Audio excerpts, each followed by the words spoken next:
Hi friends அனைவருக்கும் வணக்கம். இன்னைக்கு ஒரு புது வீடியோல சந்திக்கிறதுல ரொம்ப ரொம்ப சந்தோஷம். பார்த்தீங்கன்னா, இன்னைக்கு இந்த இந்த வீடியோ வந்து நான் பண்ணணும்னு நெனச்சதுக்கு ரீசன் வந்து, இந்த எலக்ஷன் டைம் வந்துச்சுன்னு வச்சுக்கோங்களேன், முக்கியமா வந்து இந்த கருத்து கணிப்புன்ற பேர்ல வந்து ப்ரீ போலு, எக்ஸிட் போலு இதெல்லாம் வந்து ரிலீஸ் பண்ணிட்டே இருப்பாங்க. ஸோ, ஃபர்ஸ்ட்டு ப்ரீ போல் பத்தி நம்ம பார்ப்போம். ஓகேவா? ப்ரீ போல்ல வந்து பார்த்தீங்கன்னா, நார்மலாவே வந்து மக்களோட மனச வந்து கரப்ட் பண்றதுக்காகவே தான் இந்த ப்ரீ போல்ஸ் வந்து எப்பவுமே ரிலீஸ் பண்ணிட்டே இருப்பாங்க. இதனால மக்களுக்கு ஏதாவது பிரயோஜனமான்னு கேட்டீங்கன்னா, ஒரு பிரயோஜனமும் கிடையாது. நீங்களே யோசிச்சு பாருங்களேன். இந்த ப்ரீ போலும், அ அதுக்கப்புறம் வந்து இந்த எக்ஸிட் போல் இதனால மக்களுக்கு என்ன பிரயோஜனம் இருக்குன்னு பார்த்தீங்கன்னா, 1% கூட கிடையவே கிடையாது. ஸோ இது வந்து மொத்தமாவே என்னோட பெர்சனலா ஒரு ஒரு விஷயம் கேட்டா, இத பேன் பண்ணிர்லாம். ஏன்னு கேட்டீங்கன்னா, இத எடுக்கிற ஒட்டுமொத்த கம்பெனிஸ் அந்த சி ஓட்டர் இருக்கட்டும், இந்த ஆக்சிஸ் இந்தியா இருக்கட்டும், அதுக்கப்புறம் தந்தி டிவி இந்த மாதிரி நெறைய நெறைய கருத்து கணிப்பு எடுக்கிற கம்பெனிஸ் எல்லாமே, இத ஒட்டுமொத்தமாவே ஒரு சுயலாபத்துக்கு மட்டும் தான் பண்றாங்களே தவிர, இதனால மக்களுக்கு எந்த விதமான ஒரு 0.1% கூட அவங்களுக்கு எந்த விதமான ஒரு பிரயோஜனமும் கிடையவே கிடையாது. இது மூலியமா வந்து மக்கள வந்து கரப்ட் பண்ற ஒரே ஒரு ரீசன் மட்டும் தான் இருக்கு இதுக்கு பின்னாடி. ஏன்னா நீங்க இந்த ப்ரீ போல் வந்து எப்ப ரிலீஸ் ஆனாலும், ஆ இந்த இந்த கட்சி ஜெயிக்கும், இந்த கட்சி ஜெயிக்கும் அப்படின்னு சொல்லி அவங்க ஒரு ஒரு டைரக்ஷன் காட்டுவாங்க. ஸோ இந்த செஃபாலஜிஸ்ட் வந்து என்ன பண்றாங்கன்னா, ஒரு சிஸ்டம் வச்சு, அது மூலியமா வந்து யார் ஜெயிக்க போறான்றத வந்து முன்னாடியே ஒரு சின்ன பிரெடிக்ட் பண்றாங்க. அதாவது இவங்க ஜெயிப்பாங்களா, ஜெயிக்க மாட்டாங்களான்னு மக்கள் கிட்ட வந்து கருத்து கணிப்பு எடுத்து, அத வந்து நியூஸ் சேனல்ஸ்லயும், இதுலயும் போட்டு ஒரு புரொபகண்டா பண்றாங்க. சப்போஸ் வந்து ஆளுங்கட்சியா இருக்கிற ஒரு கட்சி, கூட காசு குடுத்து, இல்ல நெறைய கம்பெனிஸ்க்கு வந்து காசு குடுத்து, இந்த மாதிரி கருத்து கணிப்புகள எடுக்க வைக்கிறாங்க. ஸோ இத வந்து தேர்தலுக்கு முன்னாடியே புரொபகண்டா பண்றாங்க. நம்ம மக்களுக்கு பார்த்தீங்கன்னாலே ஒரு மென்டாலிட்டி இருக்கும். மக்களுக்குன்னு இல்ல, ஜெனரலாவே நம்ம தமிழ்நாடுன்னு மட்டும் இல்ல, உலகம் ஃபுல்லாவே இருக்கிற மக்களோட ஒரு மென்டாலிட்டி பார்த்தீங்கன்னா, மாஸ் மென்டாலிட்டி. அந்த ஜெயிக்கிற பக்கம் நின்றுவோம்ப்பா. நமக்கு எதுக்கு இந்த பிரச்சனை எல்லாம்? நம்ம ஜெயிக்கிற பக்கம் போய் நின்றுவோம். ஸோ, அதனால வந்து அவங்க ஒரு டைரக்ஷன் காட்டுறாங்க. இந்த இந்த கட்சி ஜெயிக்க போது அப்படின்னு சொன்னா, மோஸ்ட் ஆஃப் த மக்கள் வந்து என்ன நினைப்பாங்கன்னா, ஓகே இந்த கட்சி ஜெயிக்க போது. எதுக்கு தேவையில்லாத நம்ம ரிஸ்க் எடுத்துட்டு அந்த கட்சிக்கே ஓட்டு போட்டுருவோம். அப்படின்னு அவங்களுக்கு ஓட்டு போடுறாங்க. ஸோ, இந்த ப்ரீ போலோட முக்கியமான விஷயம் வந்து இந்த புரொபகேண்டா மட்டும் தான். வேற எந்த ஒரு விஷயமே கிடையாது. யார் அதிகமா காசு குடுக்குறாங்களோ, அவங்களுக்கு ஏத்த மாதிரி வந்து போல் அனலைஸ் பண்ணி, அவங்க வந்து சும்மா வந்து மக்களுக்கு வந்து குடுத்துர்றது. ஸோ சம்டைம்ஸ் வந்து பார்த்தீங்கன்னா, இவங்க என்ன பண்றதுன்னா, ஒரு சாம்பிள் சைஸ் சொல்றதில்ல. என்னென்ன கொஸ்டின் கேட்குறோம்னு சொல்றதில்ல. யார்கிட்ட கேட்குறோம்னு சொல்றதில்ல. எந்த மாதிரியான செக்மெண்ட்ஸ்ல போய் இவங்க வந்து மக்கள்கிட்ட வந்து இந்த கருத்து கணிப்பெல்லாம் நடத்துறாங்கன்னும் சொல்றது கிடையாது. இவங்கள பொறுத்தவரைக்கும் என்னன்னா, ஓகே டிஎம்கே இத்தன சீட் ஜெயிக்கும். அ 80லேருந்து 120 ஜெயிக்கும். ஏடிஎம்கே வந்து ஒரு 60லேருந்து 80 ஜெயிக்கும். ஓகே விஜய் புதுசா வந்துட்டாரா, அவர போடு. அவருக்கு இவ்வளோ ஜெயிக்கும். ஒரு 30 சீட்டு ஜெயிக்கும், 8 சீட்டு ஜெயிக்கும், 5 சீட்டு ஜெயிக்கும். அடுத்தது யாரு அதர்ஸ். மத்தவங்களலாம் ஒண்ணா சேர்த்து போட்டு அதர்ஸ்ன்னு போடு. அவங்களுக்கு ஒரு 2 சீட்ட போடு. யாருனா ஜெயிச்சுட்டாங்கன்னா, போட்டு விடுவோம் அப்படின்னு சொல்லி போடுறது. ஸோ இது மூலியமா வந்து இவங்க என்ன சொல்ல நினைக்கிறாங்கன்னா, அ இந்த கட்சி தான் ஆட்சிக்கு வரும். இவங்க தான் ஜெயிப்பாங்க. நீங்க இவங்களுக்கு சேஃபா ஓட்டு போட்டுருங்கன்ற மாதிரி ஒரு மனநிலைய வந்து மக்கள் மத்தியில உருவாக்குறது தான் இந்த ப்ரீ போல். சரி அடுத்ததா எக்ஸிட் போலுக்கு வருவோம். இந்த எக்ஸிட் போலாலயும் ஏதாவது மக்களுக்கு பிரயோஜனம் இருக்கான்னு கேட்டீங்கன்னா, இது ப்ரீ போலோட மோசம். ப்ரீ போல்லயாவது வந்து அதுக்கு பின்னாடி ஒரு காரணம் இருக்கு. ஒரு புரொபகண்டான்னு ஒரு காரணம் இருக்கு. ஆனா இந்த இந்த எக்ஸிட் போல் இருக்குல்ல, இது வந்து இன்னும் ஒரு 10 பைசாக்கு பிரயோஜனம் இல்லாத ஒரு ஒரு ஒரு போல் ரிசல்ட். இது எதுக்கு உதவுதுன்னு பார்த்தீங்கன்னா, இந்த நியூஸ் சேனல்ல எடுத்து விவாதம் பண்றதுக்கும், அந்த எலக்ஷன் வர வரைக்கும் கொஞ்சம் இந்த ஹாட் டாபிக்காவே இந்த இந்த ரிசல்ட் வரைக்கும், இந்த தேர்தல் திருவிழா முடியிற வரைக்கும் ஒரு ஒரு பேச்சு பொருள் வேணும்ல. ஸோ விவாதம் பண்றதுக்கோ ஒரு டாபிக் வேணும். இதுக்காக மட்டும் தான் இந்த இந்த எக்ஸிட் போல் எடுக்குறாங்க. சரி இப்ப எக்ஸிட் போல்ல வந்து டிஎம்கே ஜெயிக்குதுன்னு சொல்றாங்க. சரி சப்போஸ் ஏடிஎம்கே ஜெயிச்சுச்சுன்னா? இப்ப இதெல்லாம் பொய்ன்னு ஆயிடுச்சுன்னா, இதனால அவங்க ஏதாவது நான் தப்பா சொல்லிட்டேன். அதனால வந்து நான் ஏதாவது பனிஷ்மென்ட் குடுங்க அப்படின்னு ஏத்துக்க போறாங்களா? அப்படிலாம் ஒண்ணுமே கிடையாது. நாங்க தான் சொன்னோமே, அவங்க 80லேருந்து 120 ஜெயிப்பாங்கன்னு. 2 பேரும் ஒரு 2 பேருக்குமே இங்க தென்னை மரத்துல ஒரு குத்து, பனை மரத்துல ஒரு குத்து மாரி ஒருத்தர் டிஎம்கே வரும்னு போட்டாரு, ஒருத்தர் ஏடிஎம்கே வரும்னு போட்டாரு. சரி நமக்கு எதுக்குப்பா வம்பு? டிவிகே வரும்னு ஒருத்தர் போடு அப்படின்னு அவரும் சேர்த்து ஒரு போலிங் ஒண்ணு விடுறாங்க. ஸோ இதனால வந்து ஒண்ணுமே மக்களுக்கு வந்து ஒரு பிரயோஜனம் இருக்க போறதில்ல. இருந்தாலும் இத ரிலீஸ் பண்ணிட்டே இருக்காங்க. சரி ஓகே. இது வந்து நான் சொல்லணும்னு நெனச்ச கருத்து. நம்ம மெயின் டாபிக் உள்ள போயிடலாம். இப்ப 2014ல வந்து ஒரு ஒரு செஃபாலஜி அதாவது ஒரு கருத்து கணிப்பு வெளியிடுறாங்க. மோஸ்ட் ஆஃப் த கருத்து கணிப்பு எல்லாத்துலயும் பார்த்தீங்கன்னா, மோடி வந்து வருவாரு, ஜெயிப்பாரு. இல்லாட்டி வந்து ஹங் அசெம்பிளி வரும். இந்த மாரிலாம் நெறைய பேரு வந்து இந்த மாரி கருத்து கணிப்புலாம் விட்டுட்டே இருந்தாங்க. கடைசில பார்த்தீங்கன்னா, அவரு 302 சீட் ஜெயிச்சு கிட்டத்தட்ட வந்து ஒரு அசுர பலத்தோட வந்து சென்ட்ரல்ல வந்து ஆட்சி அமைக்கிறாங்க. உதாரணத்துக்கு ஆல் இண்டியா லெவல்ல சொல்றேன். இத ஏன் நான் சொல்றேன்னா, இந்தியால வந்து பார்த்தீங்கன்னா, கிட்டத்தட்ட 140 கோடி பேர் இருக்காங்க. நம்ப தமிழ்நாட்ல பார்த்தீங்கன்னா, ஒரு 7லருந்து 8 கோடி பேர் வரைக்கும் இருக்காங்க. இந்த மாதிரி இருக்கும்போது பார்த்தீங்கன்னா, இதுக்குள்ள அ நெறைய வெரைட்டீஸ் ஆஃப் பிளேஸஸ் இருக்கு. இப்ப நெறைய விதவிதமான இடங்கள் இருக்கு. விதவிதமான மனநிலை இருக்கு. இவங்களுக்குள்ள போய் நீங்க எப்படி அந்த கருத்து கணிப்ப எடுக்கிறீங்கன்றத பொறுத்து தான் அது சக்சஸ் ஆகுமா? இல்லையான்றது ஒண்ணு இருக்கு. இதெல்லாம் தாண்டி இவங்க எடுக்கிற கருத்து கணிப்புல முக்கியமா இருட்டடிப்பு பண்றது வந்து பார்த்தீங்கன்னா, அதிகமா நாம் தமிழர் கட்சி தான். அ இத ஏன் நான் சொல்லணும்னு நெனச்சேன்னா, இப்ப நாம் தமிழர் கட்சி வந்து ஒரு 10 வருஷத்துக்கு முன்னாடி இவங்க வந்து அந்த எக்ஸ் அ போல் அனலைஸ் பண்ணும்போது, மக்கள் கிட்ட போய் என்ன கேட்பாங்க? நீங்க யாருக்கு ஓட்டு போடுவீங்கன்னு கேட்பாங்க. அவங்கள வந்து ஒண்ணு டிஎம்கே சொல்லுவாங்க, இல்ல ஏடிஎம்கே சொல்லுவாங்க. 3வதா அப்ப இருந்தது வந்து சீமான் அவர்கள். அப்ப நீங்கன்னா சீமான் போடுவோம், இல்ல நாம் தமிழருக்கு போடுன்னு சொல்லுவாங்க. ஆனா இவங்க அந்த போல்ல எடுக்கும்போது பார்த்தீங்கன்னா, கடைசில வந்து சரி ஓகே. ஒரு ஒரு 1லேருந்து 2% தான் வருது. இதுக்கு வந்து பெருசா நம்ம மதிப்பு குடுக்கக்கூடாதுன்னு சொல்லி கூட அவங்க அதர்ஸ்ன்னு போட்டாங்க. ஸோ, அதுக்கப்புறமா வந்து கமல்ஹாசன் வராரு. கமல்ஹாசன் வந்தப்போ பார்த்தீங்கன்னா, இதே மாரி கருத்து கணிப்பு எடுக்குறாங்க. அப்ப எப்படி போட்டாங்கன்னு பார்த்தீங்கன்னா, டிஎம்கே, ஏடிஎம்கே, மக்கள் நீதி மய்யம், அதுக்கப்புறம் அதர்ஸ். ஓகே. சரி அந்த எலக்ஷன்லயும் வந்து நாம் தமிழர் கட்சி நெறைய ஓட் எடுக்குது. அதாவது கமல்ஹாசன விட நெறைய ஓட் எடுக்குறாங்க. அதுக்கப்புறம் சரி ஓகே. இந்த பீரியட் ஆஃப் டைம் வரைக்கும் இவங்க வந்து சீமான வந்து இருட்டடிப்பு பண்ணிட்டே இருக்காங்க. சரி ஓகே. அதுவரைக்கும் நம்ப அக்செப்ட் பண்ணிக்கலாம். இப்ப நடந்த 2024 அ பார்லிமென்ட் எலக்ஷன்ல பார்த்தீங்கன்னா, இதே மாரி கருத்து கணிப்பு எடுக்குறாங்க. ஏடிஎம்கே கூட்டணி, அதுக்கப்புறம் வந்து டிஎம்கே கூட்டணி, அதுக்கப்புறம் வந்து பிஜேபி வந்து ஒரு தனி அலையன்ஸோட நின்னாங்க. அந்த கூட்டணி, இந்த 3 கூட்டணிய தான் வந்து மேஜரா வந்து இவங்க ஃபோக்கஸ் பண்ணாங்களே தவிர, அந்த டைமும் சீமான வந்து அதர்ஸ்லயே வச்சிருந்தாங்க. அப்ப கூட வந்து பார்க்குற எல்லாருக்குமே என்ன இருந்துச்சு, ஒருத்தர் கூட வந்து சீமான்னு பேர் சொல்லி சொல்ல மாட்டாங்க. இல்ல நாம் தமிழர்ன்னு சொல்ல மாட்டாங்க. அவங்க 1% இருக்கட்டும், 2% இருக்கட்டும். நீங்க வந்து அவங்களுக்கு ஏன் அந்த பிளேஸ் குடுக்கல? அப்படின்ற ஒரு ஃபீல் இருந்துச்சு. சரி ஓகே. அட்லாஸ்ட் அதையும் அக்செப்ட் பண்ணிக்கலாம்.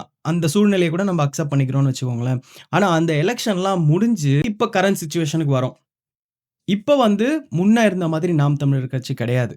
ஏன்னா போன எலக்ஷன்ல பார்த்தீங்கன்னா, கிட்டத்தட்ட வந்து ஏடிஎம்கேவும், டிஎம்கேவும் அந்த அந்த எலக்ஷன்ல வந்து போட்டி போடும்போது, டிஎம்கே ஆட்சிக்கு வருது. ஆனா 2 பேருக்கும், அதாவது ஏடிஎம்கேக்கும், டிஎம்கேக்கும் உள்ள வோட் டிஃபரன்ஸ் பார்த்தீங்கன்னா, வெறும் 3% ஆனா அந்த 3% விட அதிகமாவே நாம் தமிழர் கட்சி வாங்கியிருக்கு. நாம் தமிழர் கட்சி எடுத்த ஓட்டால தான் டிஎம்கே ஆட்சிக்கு வரணுமா, இல்ல ஏடிஎம்கே ஆட்சிக்கு வரணுமான்ற சிச்சுவேஷனே வந்து அங்க வந்தது. சப்போஸ் வந்து அந்த இடத்துல நாம் தமிழர் கட்சின்னு ஒண்ணு இல்லாம இருந்திருந்தா, ஆ உங்களுக்கு most of the urban region அதாவது கிராமப்புற பகுதிகள்ல இருந்த ஓட்டு ஏடிஎம்கேக்கு போயிருக்கும். ஏடிஎம்கே இன்னுமே நெறைய வோட்ஸ் வந்து கெயின் பண்ணி நெறைய சீட் ஜெயிச்சு கிட்டத்தட்ட ஏடிஎம்கேவோட ஆட்சி வர அளவுக்கு இருந்திருக்கும்.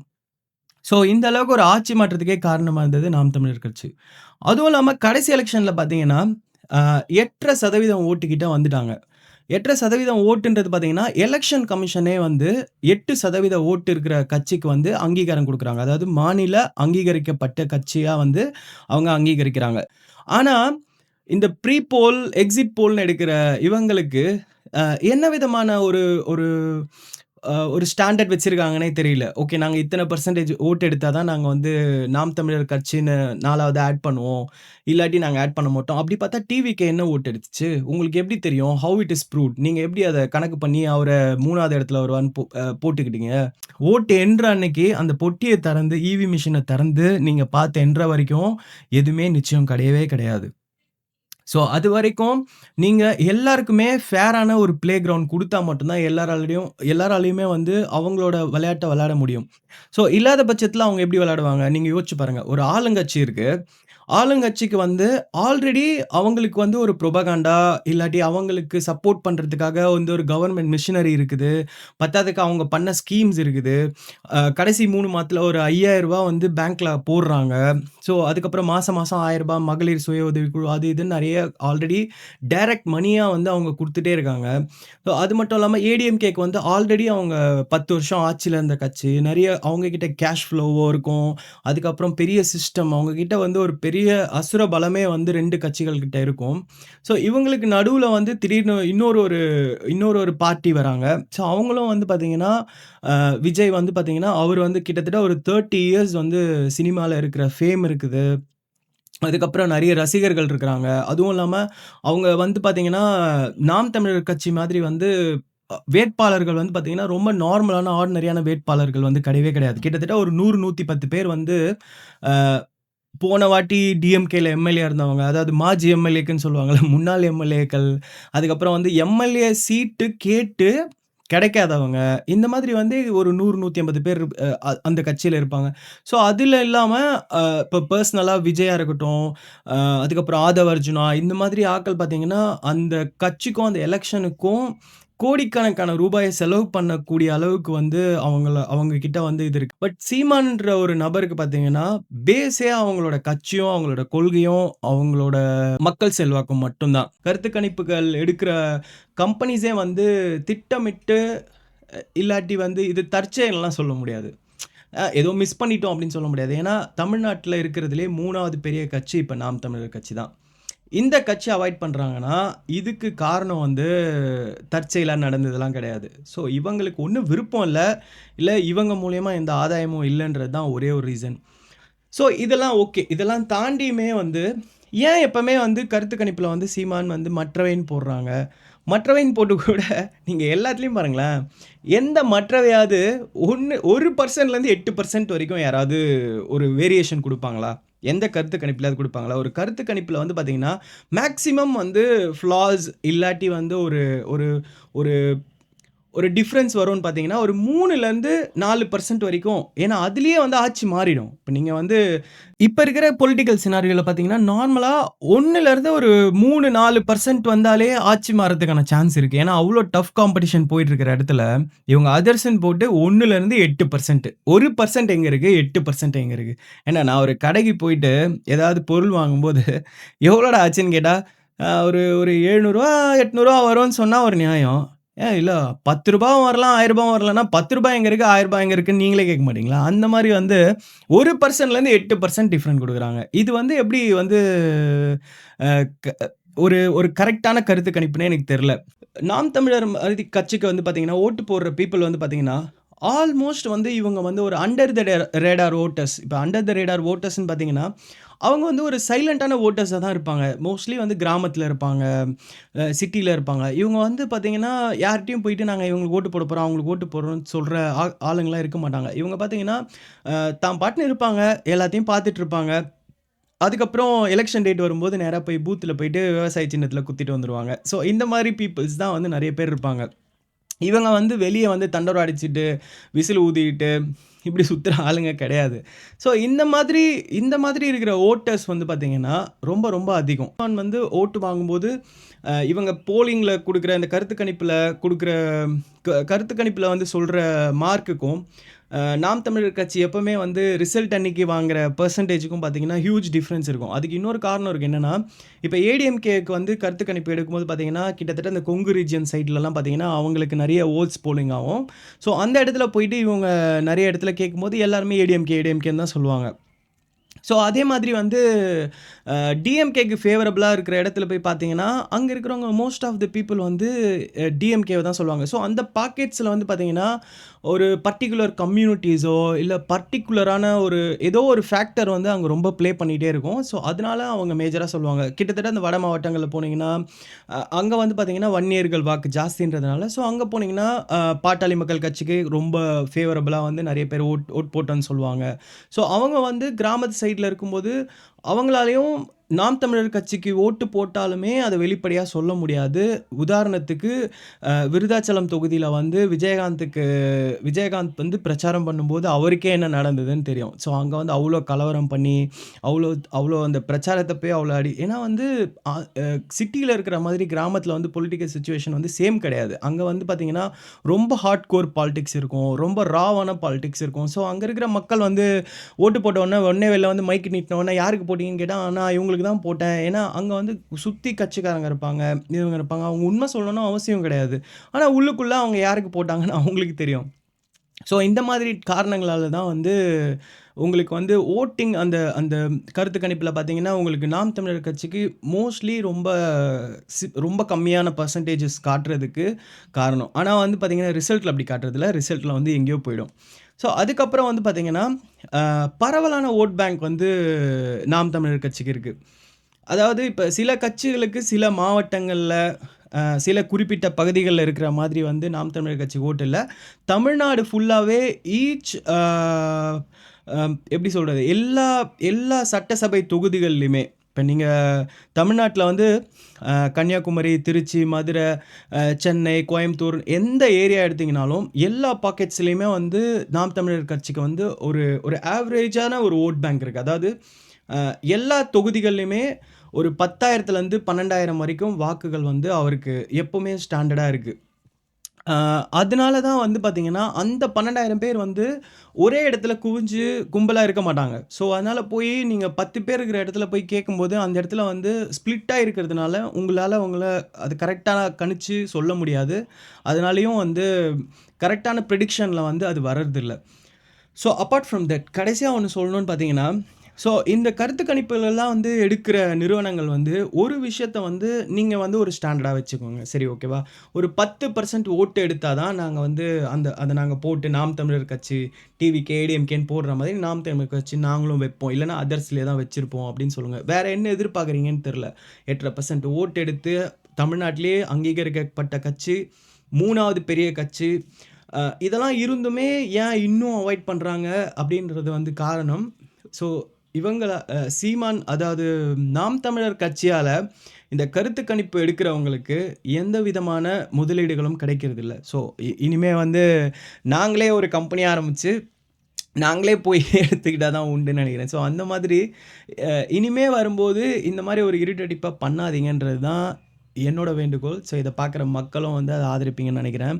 ஸோ யாரா இருந்தாலுமே ஓகே. யாரா இருந்தாலுமே அவங்களுக்கு ஒரு ஃபேர் ப்ளே இருக்கணுன்றது தான் என்னோட தாட். அது வந்து மத்தவங்களுக்குன்னு இல்ல. நாம் தமிழர் கட்சிக்கு இது ஆரம்ப காலகட்டத்திலேருந்தே வந்து நடந்துட்டு வருது. ஸோ இப்ப மட்டும் நடக்கிறது இல்ல. இது ஆரம்ப காலகட்டத்திலேயே நடக்குது. இப்ப நடக்கிறது ரொம்ப அப்பட்டமா தெரியுது. இப்ப நடக்கும்போது இவ்ளோ வளர்ந்ததுக்கு அப்புறமும் நடக்கும்போது வந்து இது ரொம்ப கோவமா தான் வருது. ஸோ அதனால தான் இந்த வீடியோ பண்ணணும்னு நெனச்சேன். இப்ப நார்மலாவே நாம் தமிழர் கட்சிக்கு ஓட்டு போடுற மக்கள் யாருன்னு பார்த்தீங்கன்னா, கொள்கை ரீதியா வந்து ஈர்க்கப்பட்ட மக்கள் தான் வந்து அங்க இருக்காங்க. ஸோ ஜஸ்ட் லைக் தட்ன்னு வந்து நேத்து கட்சியில வந்து பார்த்தோன்னே ஆசைப்பட்டு, இவர் நல்லா டான்ஸ் ஆடுவாரு, இவர் வந்து நல்லா டைரக்ட் பண்ணுவாருன்னு வந்து சேர்ந்த கூட்டம் கிடையாது. ஸோ இவங்க எல்லாருமே வந்து அவங்க வைக்கிற ஒரு கொள்கை மேல வந்து ரொம்ப பற்றுதலோட இருக்கிற ஒரு கூட்டம். ஸோ அவங்க வந்து கட்டாயம் வந்து அவரோடயே நிப்பாங்கன்னு நெனைக்கிறேன். ஏன்னா, சமீபத்தில வந்து நான் நெறைய பேரோட இன்டர்வியூஸ் பார்க்கும்போது, எல்லாருமே சொன்ன வார்த்தை விஜய் வந்துட்டாரு. டிஎம்கே ஓட்டு எடுக்குறாரு, ஏடிஎம்கே ஓட்டு எடுக்குறாரு, பிஜேபி ஓட்டு எடுக்குறாரு, சீமான் ஓட்டு எடுக்குறாரு, விடுதலை சிறுத்தைகள்லேருந்து ஓட்டு எல்லா இடத்துலேருந்தும் ஓட்ட வந்து சீமான் எல்லார் ஓட்டையுமே வந்து விஜய் வந்து உடைச்சு உடைச்சு எடுக்குறாருன்னு சொன்னாங்க. பட் நான் ஒரு விஷயம் வந்து நான் கன்ஃபார்ம் பண்ணிக்கிறேன். ஸோ போன எலெக்ஷனில் வந்து 8.5% ஓட்டு வந்து நாம் தமிழர் கட்சி வாங்குச்சு.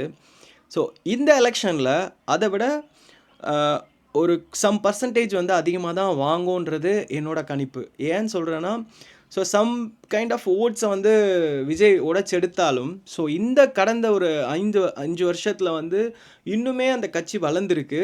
ஸோ அதுக்கான வோட் பேங்க் அடிஷனலா ஆட் ஆயிருக்கும். ஸோ இங்கேருந்து கொஞ்சம் டேமேஜ் ஆனாலும், புதுசா வந்த ஓட்டுகளோட சேர்ந்து இந்த வாட்டி வந்து கண்டிப்பா எதிர்பார்க்காத ஒரு சதவீதம் வந்து நாம் தமிழர் கட்சி வாங்கும். ஏன்னா வந்து எனக்கு அந்த நம்பிக்கை இருக்குது. ஸோ அதுதான் வந்து நான் இந்த வீடியோவோட கடைசியா சொல்லிக்கிறேன். ஸோ இந்த வீடியோ பிடிச்சிருந்தா என்னோட சேனலுக்கு லைக் பண்ணுங்கள், கமெண்ட் பண்ணுங்கள், ஷேர் பண்ணுங்கள். முக்கியமாக சப்ஸ்கிரைப் பண்ணி வச்சுக்கோங்க. நான் இது மாதிரி நிறைய வீடியோஸ் போடுறேன். Until then bye. This is Thiru vlogs.